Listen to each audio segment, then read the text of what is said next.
Bueno, buen día para todos. Espero que se encuentren muy bien, que estén teniendo una excelente semana y bueno, todavía en este periodo de aislamiento necesario, como todos lo estamos pasando.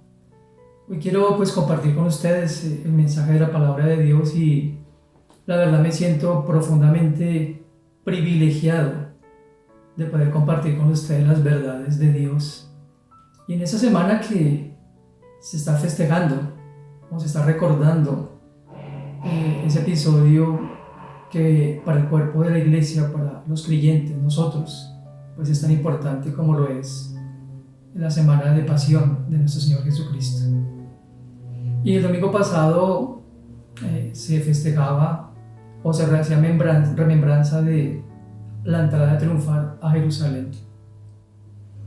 Y los días subsiguientes, que es lo que quiero mencionar antes de tocar el tema de hoy, se los voy a compartir para entrar en el contexto del mensaje de hoy. Luego del domingo de esa entrada triunfal de Jesús a Jerusalén, el día lunes, según Mateo 21, del 12 al 22, relata cuando Jesús maldice la higuera estéril, dando significancia a la nación judía, y además purifica el templo como un símbolo de la necesidad de purificar el corazón. El día martes, Jesucristo tiene una discusión con los líderes judíos en el templo. Además hace la denuncia de esos hombres religiosos. Otro episodio del ministerio de Jesucristo el día martes es el lamento por Jerusalén, por la condición espiritual en el que la ciudad se encontraba. Además, Jesús profetiza la destrucción del templo y habla del final de los tiempos. Todo esto que mencioné lo pueden leer en sus casas en el Evangelio de Mateo capítulo 21 al 23. Evangelio de Mateo 21, 23 al capítulo 25 al 46. El día miércoles nos habla la Escritura de un breve descanso que Jesús tuvo. Y mientras eso ocurría, nos habla la Biblia en Mateo capítulo 26, del 1 al 16, acerca de la conspiración de Judas para traicionar a Jesús. El día jueves, en Mateo 26, del 17 al 56, la Escritura relata la última cena que Jesús llevó a cabo con sus discípulos, el sermón que les dio en el aposento alto, y la oración en Getsemaní, que más adelante durante el desarrollo del sermón tocaremos brevemente algunos aspectos de esta oración.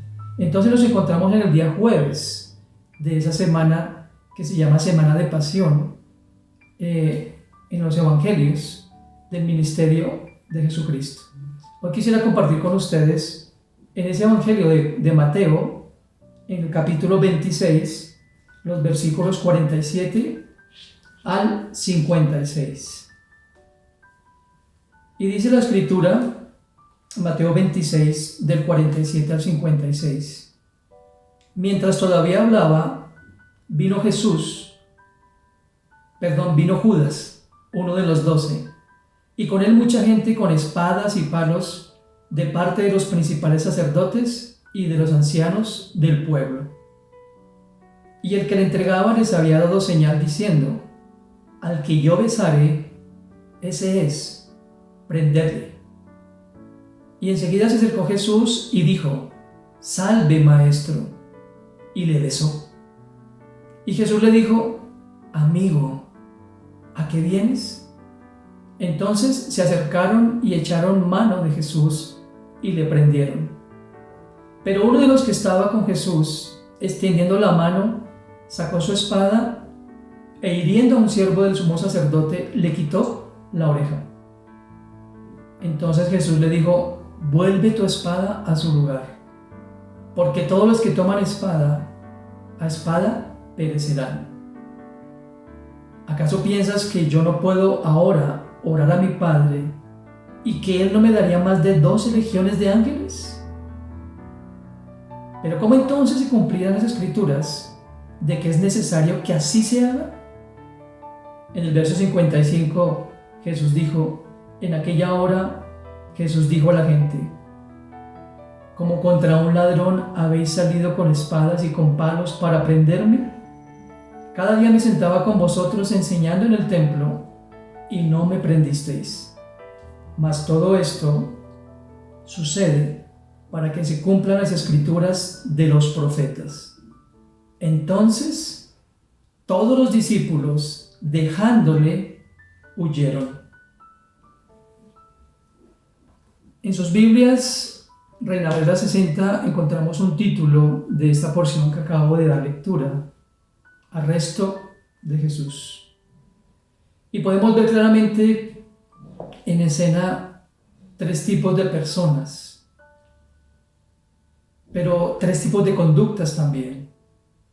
Pero no quisiera hablar de la conducta, sino quisiera hablar del corazón, porque la conducta está asociada directamente con el corazón. Y quisiera hablar en el primer pasaje de la primera persona que menciona esta porción: el corazón de un traidor. Y vuelvo a leer los versículos 47 al 49. Mientras todavía hablaba, vino Judas, uno de los 12, y con él mucha gente con espadas y palos, de parte de los principales sacerdotes y de los ancianos del pueblo. Y el que le entregaba le había dado señal diciendo: al que yo besare, ese es, prendedle. Y enseguida se acercó a Jesús y dijo: salve, maestro, y le besó. El primer aspecto que quisiera compartir con ustedes en esta mañana, en este día, acerca del corazón de Judas, es un corazón incrédulo. Y quisiera que vayamos un poquito atrás al contexto para poder entender y por qué estoy diciendo un corazón incrédulo. En los versículos 36 al 46 nos habla la Escritura de la oración de Jesús en Getsemaní. Jesús había pedido a sus discípulos: velen y oren conmigo. Y lo que ustedes saben por contexto es que los discípulos no guardaron ni siquiera una hora con él. Todos quedaron profundamente dormidos. Pero quiero referirme al versículo 44, donde dice: entonces, viniendo a sus discípulos, les dijo: duermen y descansan.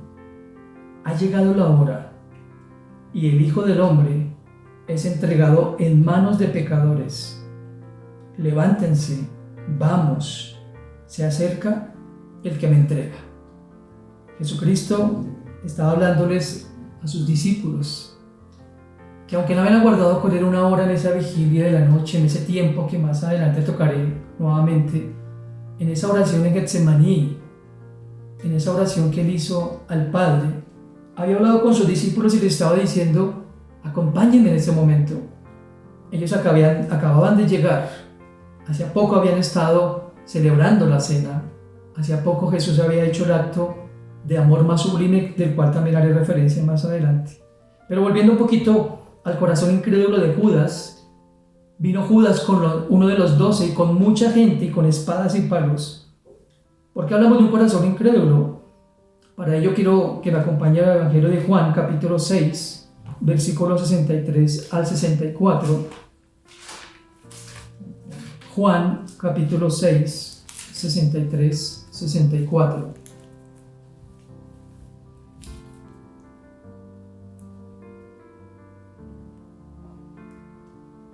Jesucristo, enseñándole a sus discípulos, dijo: el Espíritu es el que da vida, la carne para nada aprovecha. Las palabras que yo os he hablado son Espíritu y vida. Observe el 64 conmigo. Pero hay algunos de vosotros que no creen, porque Jesús sabía desde el principio quiénes eran los que creían y quién le había de entregar. Qué interesante. Jesucristo en esa enseñanza les estaba diciendo: la palabra que yo doy es palabra de vida, es palabra que transforma, es palabra que da esperanza, habla de mí como el Salvador, como el Señor, y es palabra que da el Espíritu. Pero algunos de ustedes no creen. En el mismo Evangelio de Juan, capítulo 13, versículos 10 y 11, el pasaje que estaba mencionando al comienzo, la introducción, cuando Jesucristo hace, o por decirlo de una mejor manera, ejemplifica con su propia vida el acto de mayor humildad y de servicio que alguien puede dar, bueno, aparte de su muerte, que fue lavar los pies de sus discípulos. Pero quiero referirme al versículo 10 y 11 de este capítulo 13, donde dice: Jesús les dijo, el que está lavado no necesita sino lavarse los pies, pues está todo limpio. Y vosotros limpios estáis, aunque no todos. Versículo 11 nuevamente dice, porque sabía quién le iba a entregar. Por eso dijo, no estáis limpios todos. Entonces podríamos pensar ustedes y yo, pero ¿cómo así? ¿Acaso Judas no había estado con Jesucristo durante todo ese tiempo? Recordemos que ya habían pasado 3 largos años donde Judas convivió con Jesús, lo escuchó de primera mano, es más, lo vio hacer todos los milagros que están relatados en los evangelios. Pero Judas, claramente, según palabras del mismo Jesús, no había creído, aunque estaba con él. En 1 Juan capítulo 2, versículo 19, la Escritura nos habla a ese respecto. Nos habla claramente que hay muchos que escuchan, que hay muchos que conocen, pero que no han creído. Y dice textualmente, salieron de nosotros, pero no eran de nosotros, porque si hubiesen sido de nosotros, habrían permanecido con nosotros. Pero salieron para que se manifestase que no todos son de nosotros. Y uno podría juzgar a Judas. Todos podríamos decir, pero no, ¿cómo es que este hombre, de nuevo, viendo y escuchando, viendo materializado en Jesús las promesas mesiánicas, hubiese negado su fe, o más bien hubiese desechado la verdad escritural? Ahora, ¿cuál fue la razón por la que Judas realmente no creyó? Ese es el segundo aspecto que quiero compartir en esta mañana. Ya vimos entonces, el corazón de un traidor es un corazón incrédulo. El segundo aspecto es un corazón avaro. Volviendo a Mateo, al pasaje que estamos examinando hoy, estudiando hoy, nota el versículo 48. Y el que le entregaba les había dado señal diciendo, al que yo besare, ese es, prendedle. ¿Por qué podemos afirmar que el corazón de Judas era un corazón avaro? Pues vamos a Juan capítulo 12, versículos 1 al 6. Juan 12, del 1 al 6. Y la Escritura relata otro de los hechos maravillosos donde nos deja ver el corazón de un hombre como Judas. Dice, 6 días antes de la Pascua, vino Jesús a Betania, donde estaba Lázaro, el que había estado muerto y a quien había resucitado de los muertos. Y le hicieron allí una cena. Marta servía, y Lázaro era uno de los que estaban sentados a la mesa con él. Entonces María tomó una libra de perfume, de nardo puro, de mucho precio, y ungió los pies de Jesús, y los enjugó con sus cabellos, y la casa se llenó del olor del perfume. Y dijo uno de sus discípulos, Judas Iscariote, del mismo que estamos hablando, hijo de Simón, el que había de entregar, ¿por qué no fue ese perfume vendido por 300 denarios y dado a los pobres? Pero dijo esto no porque se cuidara a los pobres, dice el texto, sino porque era ladrón. Y teniendo la bolsa, sustraía de lo que se echaba en ella. ¿Nos damos cuenta? ¿Cuál era el pecado que dominaba el corazón de Judas? La avaricia. Muchos teólogos y muchos historiadores creen que Judas aceptó el llamado de Jesús simplemente porque pensó, al igual que muchos que lo recibieron en Jerusalén en la entrada triunfal, como una solución a un gobierno democrático, digámoslo así, bueno, no tanto democrático, sino a un gobierno terrenal, es lo que quiero decir. A un gobierno de hombres, a un gobierno que les diera posición y seguridad social y beneficios terrenales. Es probablemente por esa razón que el corazón de Judas desde un principio estuvo desenfocado, y por eso Jesucristo, como lo escuchó antes, había dicho que muchos de los que estaban ahí no habían creído. Era avaro, ese era su problema. Ahora, ¿quién había colocado eso en el corazón de Judas? Lucas capítulo 22, otro de los evangelistas. Lucas capítulo 22, en los versículos 3 y 4 nos dice: y entró Satanás en Judas, por sobrenombre Iscariote, el cual era uno del número de los 12. Y este fue y habló con los principales sacerdotes y con los jefes de la guardia de cómo lo iba a entregar. Escuche esto.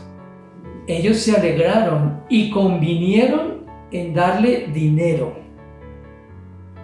Y él se comprometió y buscaba entonces una oportunidad para entregárselo a espaldas del pueblo. Es lo mismo que relata Mateo en este en ese capítulo 26 que estamos estudiando hoy.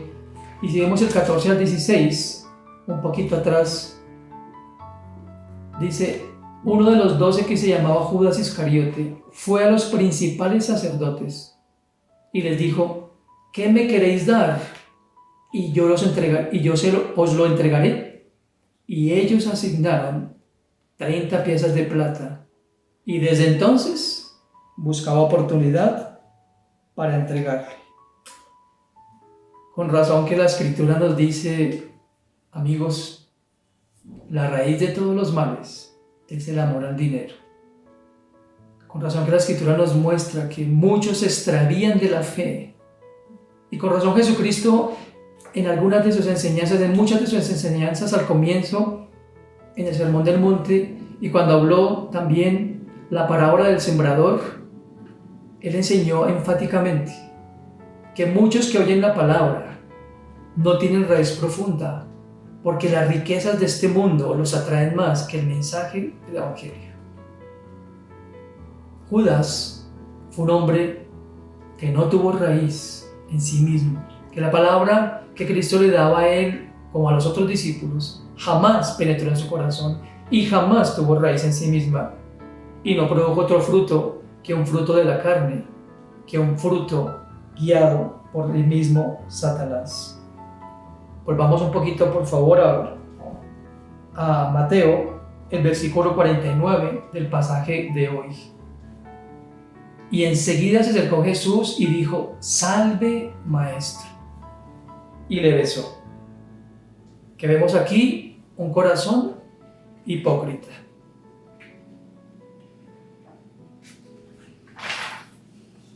El beso de Judas fue algo hipócrita, porque tradicionalmente el beso que usaban los judíos, de la forma que Judas se lo dio a Jesús, era un beso que mostraba respeto, sujeción y reconocimiento a una autoridad. Pero Jesús sabía, y por eso hoy muchos hablan del beso de Judas como una manifestación de una alta traición. Muchas veces en nuestro contexto la gente dice: ese me dio el beso de Judas, porque es una persona que nos está traicionando, que está hablando de pronto mal de nosotros, que está buscando dañar con sus palabras la reputación, bueno, en fin. Por eso se usa ese término del beso de Judas. En los tiempos de Jesús, como le estaba diciendo, ese beso era un reconocimiento a una autoridad y a alguien muy respetable.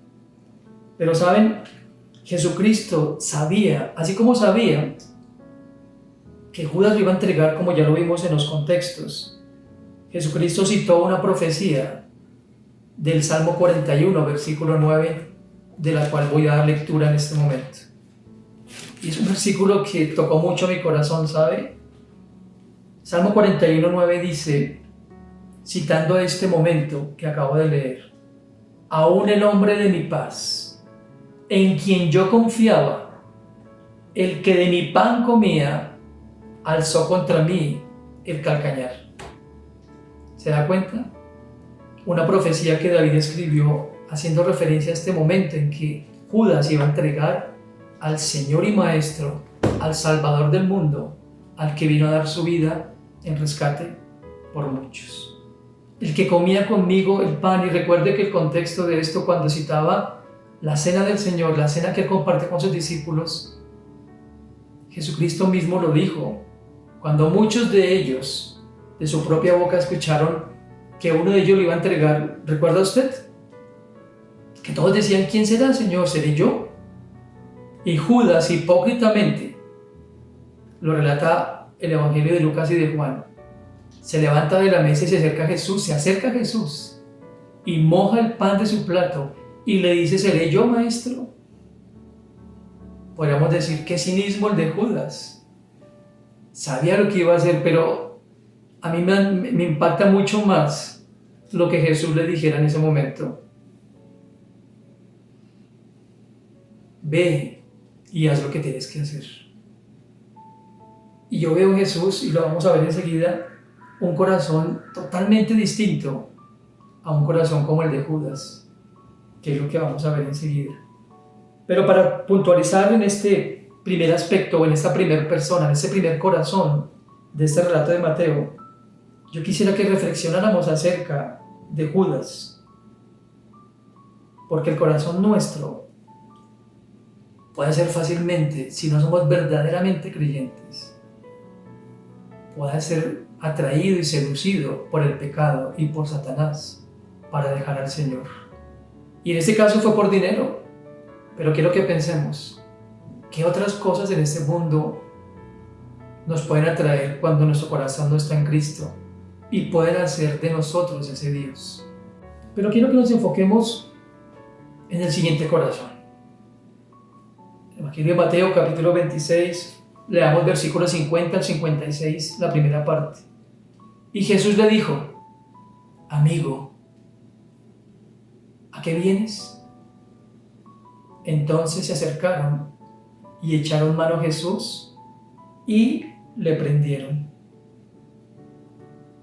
Pero uno de los que estaba con Jesús, extendiendo la mano, sacó su espada e hiriendo a un siervo del sumo sacerdote le quitó la oreja.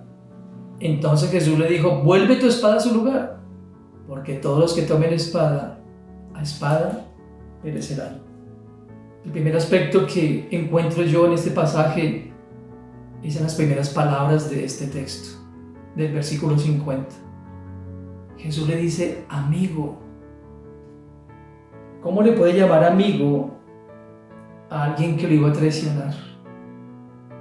¿Cómo le puede llamar amigo a alguien que momentos antes había salido a encontrarse con los sacerdotes para recibir su paga? ¿Saben por qué le puedo llamar amigo? Porque el corazón de Jesús era un corazón lleno de amor. En Juan capítulo 13, que ya leímos una parte, note el versículo 1.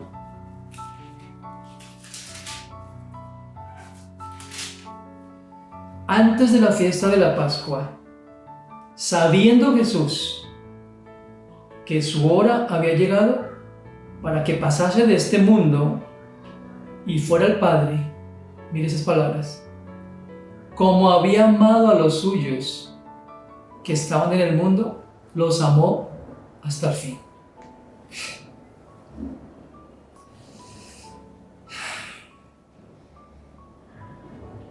Amó a Judas hasta el fin.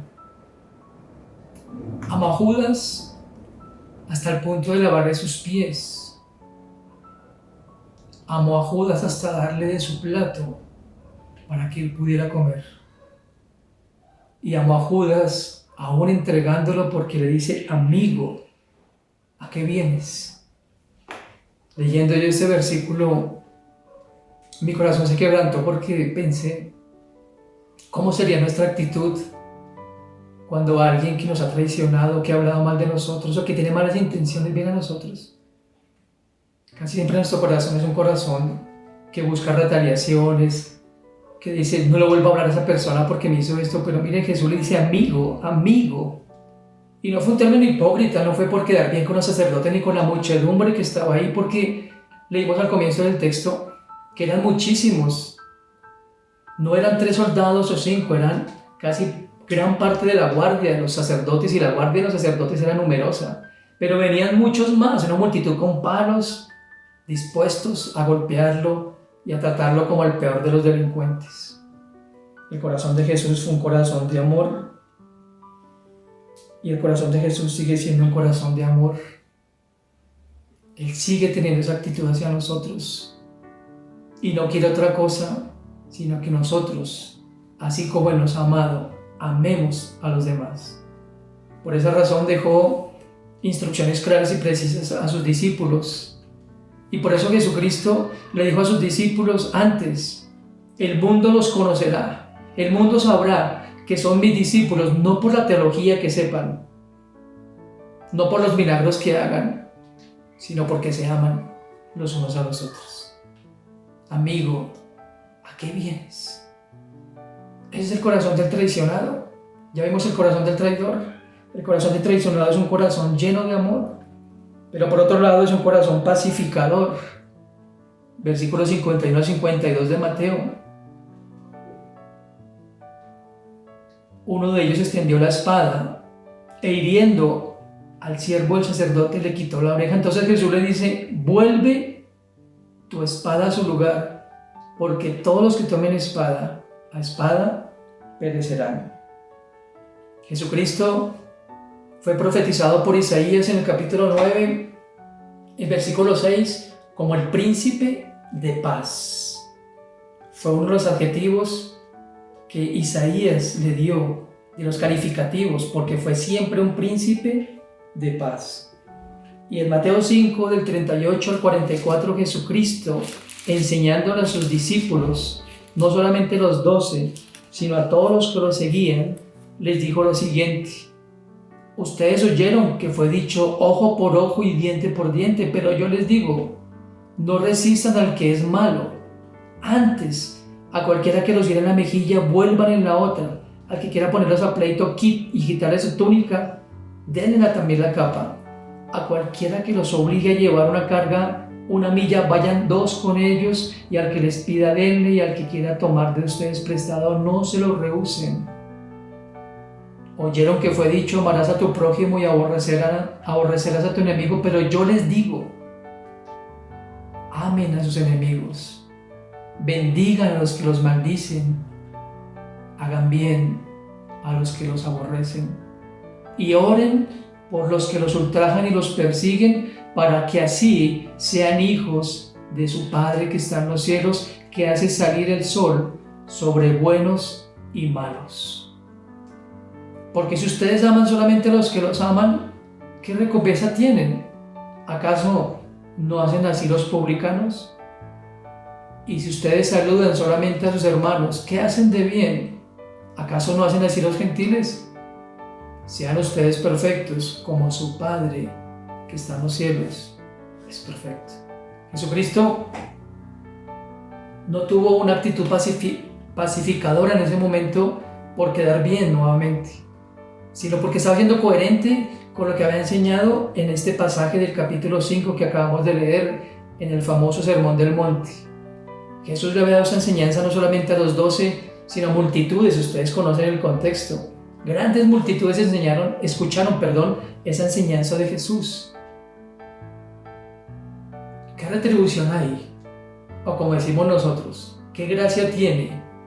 ¿O qué de bueno tiene que amemos solamente a los que nos aman? Jesús dice, eso es lo que hacen los gentiles. El reino de Dios, un reino de paz. Y Jesucristo, hasta el mismo momento, aún siendo entregado por alguien a quien amaba y a quien llamó amigo, Jesucristo permaneció siendo un hombre de paz. Pero también el tercer aspecto que veo en este pasaje de Mateo, volviendo a Mateo, por favor, es un corazón sujeto a la voluntad del Padre. versículos 53 al 56a. Y Jesús continúa diciéndoles a ellos: ¿acaso piensas que no puedo ahora orar a mi Padre y que Él no me daría más de 12 legiones de ángeles? Pero ¿cómo entonces se cumplirán las Escrituras de que es necesario que esto acontezca? En aquella hora dijo Jesús a la gente: como contra un ladrón han venido contra mí para prenderme. Cada día me sentaba con ustedes en el templo a enseñarles. Pero todo eso sucedió para que se cumplieran las Escrituras. Les hablaba al comienzo del sermón cuando Jesucristo oró en Getsemaní y que sus discípulos dormían profundamente porque no velaron con Él una sola hora. Pero aparte de esa oración que Jesucristo dijo en Getsemaní, ahí en el mismo Mateo 26, versículo 39, fue una petición que Jesús había hecho al Padre. Yendo un poco hacia adelante, se postró sobre su rostro, orando y diciendo: Padre mío, si es posible, pasa de mí esta copa, pero que no se haga como yo, sino como tú. Y no sé si se había dado cuenta, pero él le dijo eso 2 veces. En el versículo 42 dice: otra vez fue y oró por segunda vez, dice acá, y dijo: Padre, si no puedo pasar de mí esta copa sin que yo la beba, hágase tu voluntad. En el Evangelio de Lucas, este mismo pasaje de la oración de Jesús en Getsemaní nos ilustra una verdad que no está contenida aquí en Mateo. Y básicamente es que Jesús, cuando hace esta petición al Padre de si no es posible pasar esta copa sin que yo la beba, pero que se haga tu voluntad, dice Lucas, y enseguida apareció un ángel del Señor para fortalecerle. Podemos ver entonces, queridos amigos, hermanos, que Jesucristo fue fortalecido en su espíritu por un ángel que Dios envió. Que Jesucristo tuvo el valor, pero más allá del valor físico o moral, tuvo la fortaleza espiritual para someterse a la voluntad del Padre, y Él sabía lo que venía. Porque no era simplemente que lo prendieran, más adelante lo veremos. Era que lo azotaran cruelmente, que lo vituperaran y lo ofendieran, lo insultaran con falsedades y lo llevaran posteriormente a la cruz. Pero no porque ellos lo habían ideado, sino porque era el plan de Dios para su redención y para mi redención, para poder tener esa libertad. Jesucristo dijo en Juan capítulo 4, versículo 30 al 34, acerca de su sometimiento a la voluntad del Padre. Juan 4, del 30 al 34.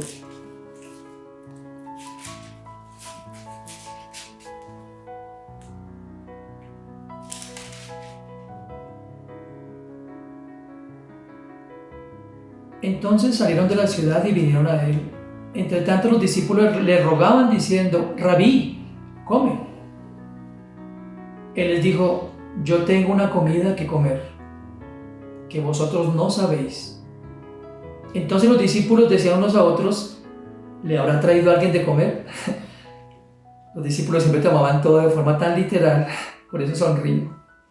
Jesús les dijo: mi comida es que se haga la voluntad del Padre y que yo acabe su obra.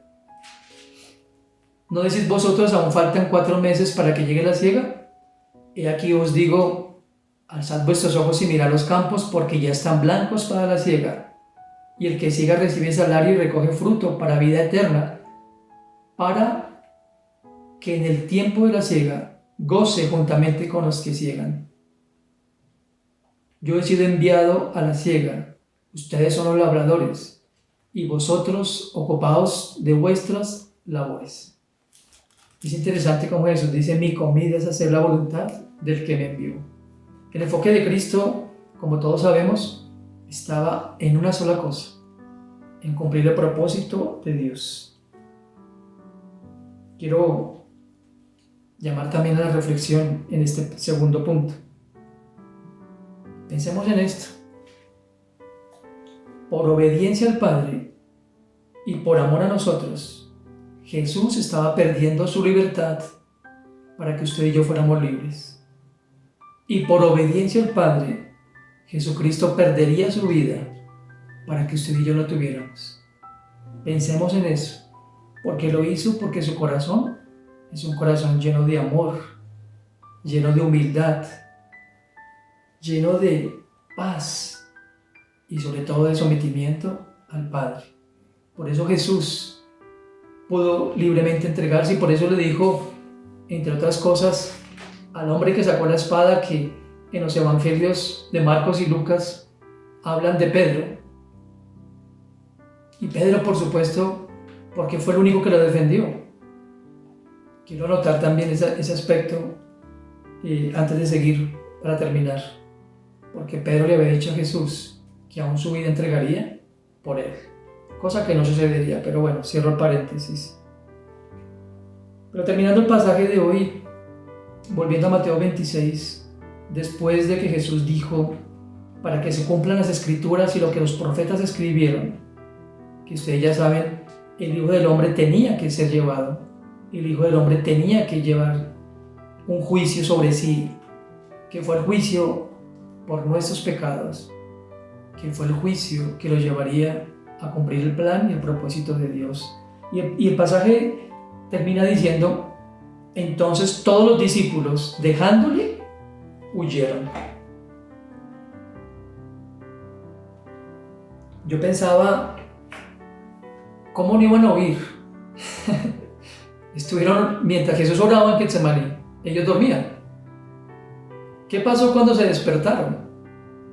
Seguramente cuando vieron el alboroto, porque recuerde de nuevo el contexto, ya lo mencioné varias veces, era una multitud y seguramente venían vociferando cosas y venían con sus antorchas y blandiendo sus espadas y todas esas cosas, y ellos se despertaron tal vez como cuando uno se despierta de un profundo sueño, como que se siente desubicado, y Pedro lo que hace es sacar su espada y Jesús le dice ya lo que leímos.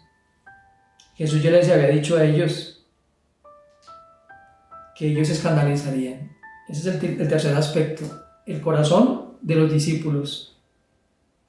Lo primero que yo puedo ver ahí es un corazón atemorizado. Antes de huir, bueno, Pedro se enfrentó a ellos, pero observen lo que Jesús les había dicho también. Ahí en el contexto, el mismo Mateo 26, del 30 al 35. Cuando Jesús anuncia la negación de Pedro, dice, y cuando hubieron cantado el himno salieron al monte de los olivos. Entonces Jesús les dijo, todos vosotros os escandalizaréis de mí esta noche, porque escrito está, miren lo que dijo Jesús, heriré al pastor y las ovejas del rebaño serán dispersadas. Pero después que haya resucitado, iré delante de vosotros a Galilea. Respondiendo Pedro le dijo, aunque todos se escandalicen de ti, yo nunca me escandalizaré. Jesús le dijo, de cierto te digo que esta noche, antes que el gallo cante, me negarás 3 veces. Pedro le dijo, aunque me sea necesario morir contigo, no te negaré. Y todos los discípulos dijeron lo mismo. ¿Se da cuenta? No solamente Pedro, todos dijeron, sí, por ti moriríamos. Pondríamos nuestra vida por ti. Pero ¿qué vemos al final de este relato que mencioné antes? Todos huyeron. ¿Qué pasó con esas promesas? ¿Qué pasó con esa buena intención? Pues cuando vieron su vida amenazada, no tuvieron otro remedio que huir. Estaban atemorizados, aterrados. Y quiero decirle algo. El temor, dice Juan en su primera epístola, pone lazo. Cuando nosotros nos atemorizamos o dejamos que las circunstancias adversas o difíciles tomen ocasión de nosotros, por lo general huimos. Fue lo que les pasó a sus discípulos. Cuando más lo necesitaba su maestro, cuando más necesitaba el apoyo Jesús, ellos huyen. Ahora, la otra cosa que veo implícita en esto es que ellos huyen porque su corazón se había desalentado. En capítulo 8 de Marcos, versículos 31 al 33, hay un relato que para muchos es duro en cuanto a la forma en que Cristo se refiere a Pedro, pero note esto: y comenzó a enseñarles que era necesario que el Hijo del Hombre padeciera mucho y que fuera desechado por los ancianos, por los principales sacerdotes y por los escribas, y ser muerto y resucitar después de 3 días. Esto les decía claramente. Entonces Pedro le tomó aparte y comenzó a reconvenirle. Pero él, Jesús, volviéndose a Pedro, le dijo: quítate de delante de mí, Satanás, porque me eres estorbo, porque no pones la mira en las cosas del cielo, sino en las de la tierra. ¿Qué pasó con los discípulos? No solamente fue Pedro. Sabían lo que venía. Ellos sabían que el juicio era no solamente para Jesús, sino para todos los que lo seguían. Y por eso huyeron y no estuvieron dispuestos a pagar el precio. Hermanos, antes del tercer y último punto, ¿estás dispuesto tú a seguir a Jesús a una costa del vituperio, del escarnio, de la burla, si se quiere? Es una pregunta interesante, porque todos ellos huyeron cuando sintieron su vida amenazada. ¿Cuánta gente que dice ser creyente, que dice que ama a Jesús y que cree en la redención de Cristo, huyen ante cualquier cosa? ¿Cuánta gente, ahora que hablamos de esta pandemia, está más aterrorizada por lo que pueda ocurrir? Yo entiendo que es un miedo natural, pero también debo entender, o debemos entender, que todo esto está dentro del plan de Dios. Nada de lo que ocurre está fuera del plan de Dios. Y por último, implícitamente veo en esos discípulos un corazón sin convicción. Sin convicción. Hubieran tenido convicción, hubieran estado dispuestos, como dijo Pedro y como dijeron todos en el contexto que leí de Marcos: aún mi vida daría por ustedes. Termino diciendo en Juan 16, 28 al 32. Juan 16, 28 al 32, y con eso terminamos esta enseñanza. Salí del Padre y he venido al mundo. Otra vez dejo el mundo y voy al Padre. Le dijeron sus discípulos: he aquí, ahora hablas claramente y ninguna alegoría dices. Ahora entendemos que sabes todas las cosas y no necesitas que nadie te pregunte. Por esto creemos que has salido de Dios. Jesús le respondió: ¿ahora creéis? He aquí la hora viene y ha venido ya,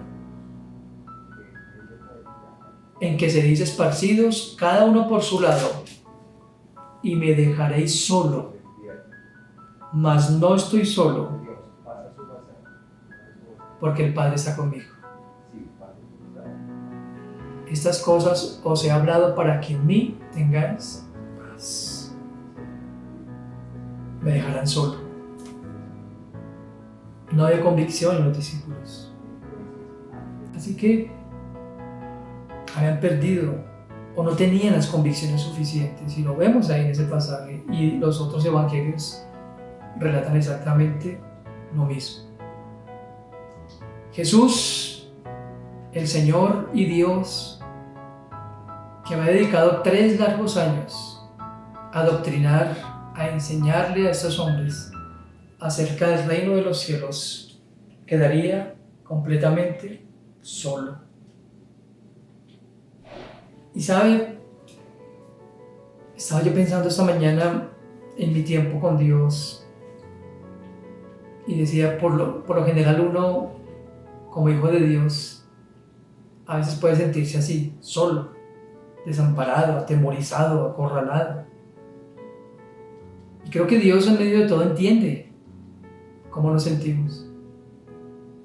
Jesús, por algo, y ya lo leí en los evangelios de Marcos y de Juan, Por algo Jesús les había dicho eso a sus discípulos: me dejarán solo, porque sabía, como lo citaba en el punto anterior, que cuando el pastor fuera apresado, las ovejas serían dispersas. Pero aún en eso Dios tiene un plan, Dios tiene un propósito. Si nosotros sabemos leer los mensajes de Dios, si Dios me ha dispersado, me ha llevado a algún lugar, es porque Él quiere quitar de mí el temor y decir: no importa dónde estés, yo siempre estoy contigo. Pero necesitamos cultivar en el corazón esas convicciones de quién es ese Señor que vino a este mundo como Salvador nuestro y como Dios nuestro.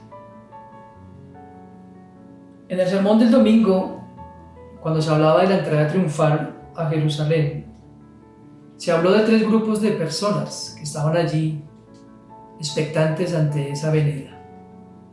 Los del común, personas del común que asistían regularmente a Jerusalén, los religiosos, de entre los cuales estaban los fariseos y saduceos,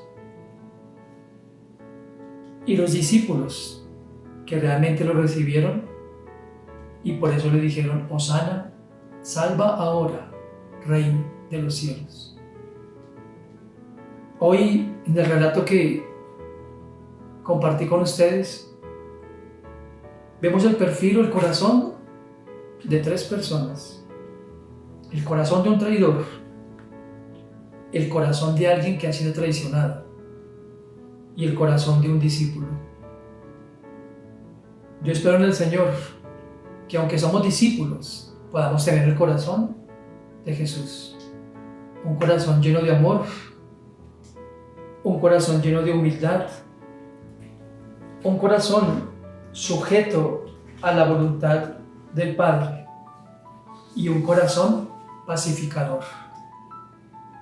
Porque frente a tantas cosas que estamos viviendo en este mundo, en nuestra nación, necesitamos que la paz de Dios se haga que gobierne nuestros corazones. Así que espero que este mensaje le haya animado, como a mí, de poder tener esa identificación con ese Jesús que es Señor y Salvador nuestro, con ese pastor nuestro a quien debemos seguir por amor, no olvidando la frase que les compartía momentos atrás.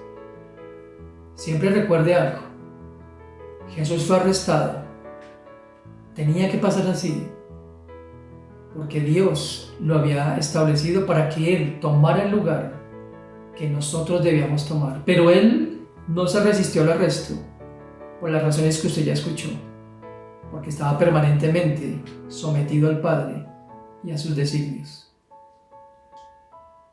Oremos.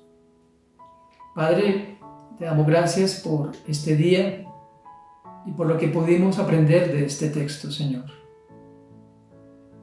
Padre, gracias porque nos has enseñado que tú eres un Dios de paz, un Señor lleno de amor, alguien sujeto al Padre, aún en esa circunstancia, en esta situación tan difícil para ti, como lo fue el ser apresado y ser tratado como un criminal, como tú lo dijiste, ser tratado como una persona de lo peor. Pero gracias porque era necesario que tú tomaras ese lugar, porque de no ser así, nosotros aún estaríamos muertos en nuestros delitos y pecados. Si tú no hubieses sido llevado, si tú no hubieras tomado humildemente ese lugar nuestro, aún tendríamos necesidad de redención, de justificación, de reconciliación. Ayúdanos para aprender de un corazón como el de Judas, lejos de juzgarlo, a tener cuidado con nuestro corazón, Señor, a tener un corazón crédulo, a tener un corazón alineado con tus verdades eternas, con lo que tú has hecho en nuestro interior y con lo que tu palabra revela, que tengamos un corazón crédulo para no caer. Dios nos guarde, guárdanos, Señor, de caer en esa apostasía o en negar la fe.